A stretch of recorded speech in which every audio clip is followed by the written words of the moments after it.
Thank you for coming out again. Now, last week I got up here and I was raging because our Bill of Rights have been stripped away from us. The traffic light system is here. Two-tier society is here. And then they announced the other day that they're also coming for our children early next year.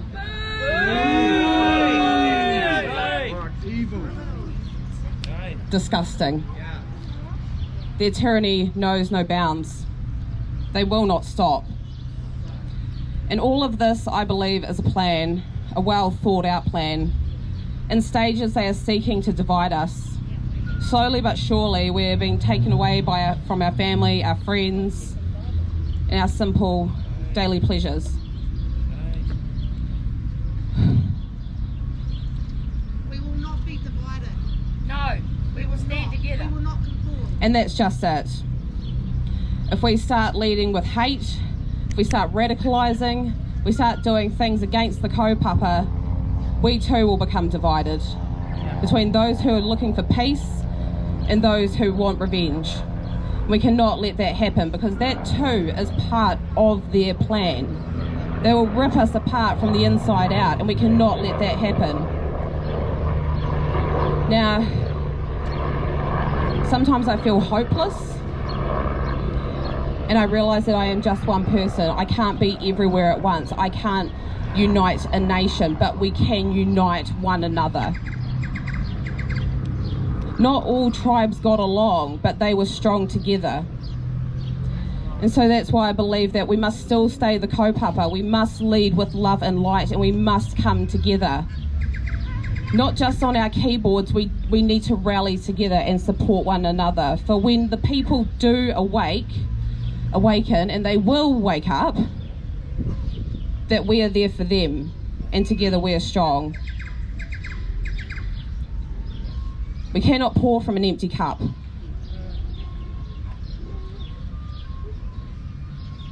And that's really all I have to say. Is that united we stand, divided we fall, and we cannot forget that.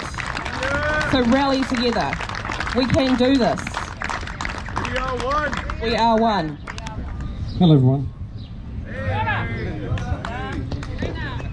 hope you're well. I suppose it's been a hell of a week. I'd ask you if you've had a good week, but none of us really have we?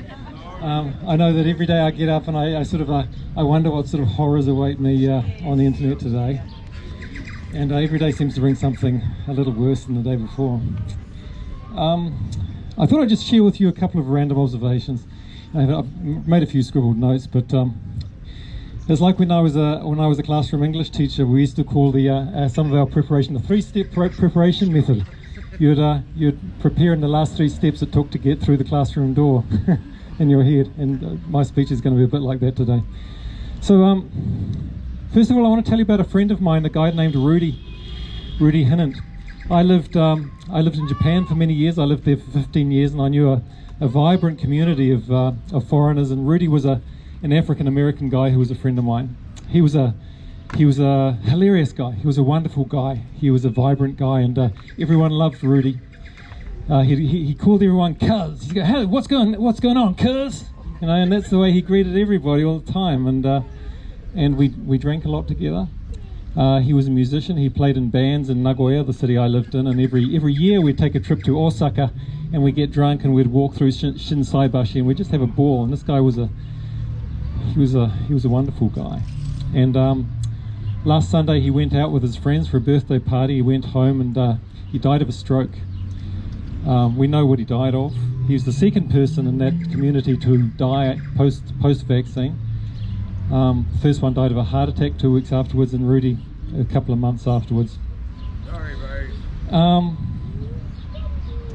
So I think Rudy would have got a kick out of the idea that some New Zealander in a obscure New Zealand town in the provinces was talking about him and telling a crowd of other New Zealanders what a wonderful guy Rudy was, because he really was.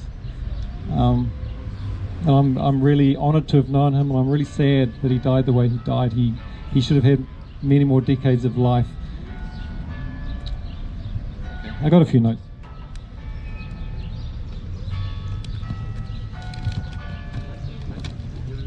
Right, so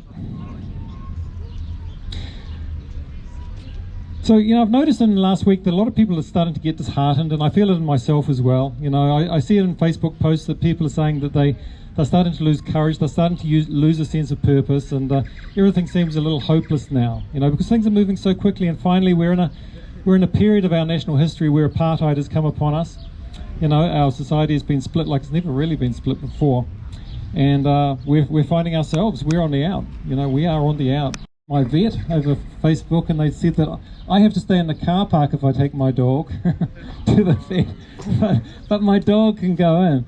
So that's quite funny, isn't it? Because the dog has more rights than I have. The dog actually is treated with more dignity than me, which is no. The irony needs to be pointed out, at least to these people, right? If the dog has more rights than the person, something's a little fundamentally askew, really. Now, not that dogs don't deserve rights. I love dogs. Some of the best people I know are dogs.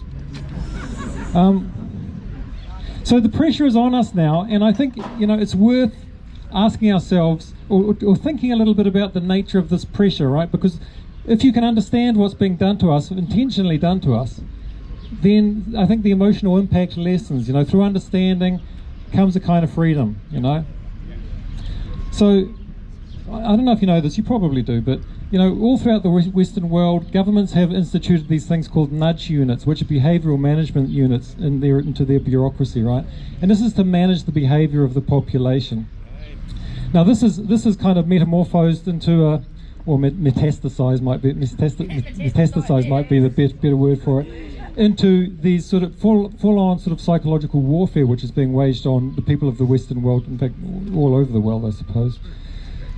So plainly we are the victims of this psychological operation which is being waged against us, and there are several strategies that they're using. Now, human beings are social creatures. We need connection to survive, like we need food, like we need drink, We need to connect with other human beings. Back in the primitive times, when we lived in communities of probably about 100, 150 people, and the worst thing that could happen to any human being was to be cast out of your tribe, right? That was akin to death, and that is that kind of social death is what is being done to us now. You have to understand that this is intentional. This is being done by people who understand human psychology, and it's being done for the purpose of making us feel like our lives are in danger, right? It's intentional. A deep atavistic primitive part of our minds responds to this with terror. Okay? And that's what they want, right? So that's one thing they're doing. Another thing they're doing, of course, is cutting us off from other human beings by masking us, by taking away the emotional information that we'd normally read on people's faces, by halving it at least, right? And so we can't see other people as human beings anymore, conveying subtle emotional psychological information through our faces, right? So we're driven back into ourselves. We're alienated and isolated, and that's, once again, it's the idea of casting someone out of society to make them. I'm the cameraman, but today my camera's broken. I dropped it. Go figure. I'm ashamed to see this happening, that we have to be divided from our family. I can't even see my dad, for fuck's sake. I can't see my dad because he can't work. He can't work the main to come down for Christmas, so I'm not going to have a Christmas. It's all because of Jacinda, what she did. They said, right, there's going to be non-vaccinated cannot work and drive trucks and bring food to people because of this red light, blue light bullshit. I'm not going to stand here and try and blow wind up your fellas, but I want you to be aware that we're freedom fighters, and we're going to fight for the freedom that we have, because we're not going to let the government make our family stay away from us for Christmas. If I have to, I'm going to walk all the way to Christchurch to see my dad, because I haven't seen my dad since we've been moved. I don't care about this 10 or 10 thing. I don't care about this, oh, we've got to have 50 people in the room. Do you know how big my family is? My family is huge. My family is so big, it's going to be 200 people in one room, in one sitting, in our small little flat that we have over there in Christchurch. And I put that on Jacinda. Last week, I buried my best friend. He died because his heart couldn't stand the injection that they stuck in the veins of my friend. I'm standing here today as a freedom fighter for my friend who was a freedom fighter up in Auckland who lost his life. Because the government don't care about our friends. We care about our friends.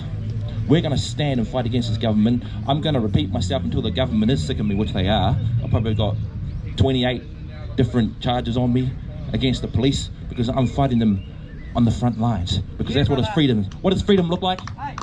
We are freedom! Exactly. And one last thing I want to say, you know, we're going to stand on the snake's, the serpent's head, as a brother said. We're going to stand on top of the serpent's head and we're going to squash it. Because we're going to say, freedom is now. Freedom is here. Freedom is to stay. It's not going to leave.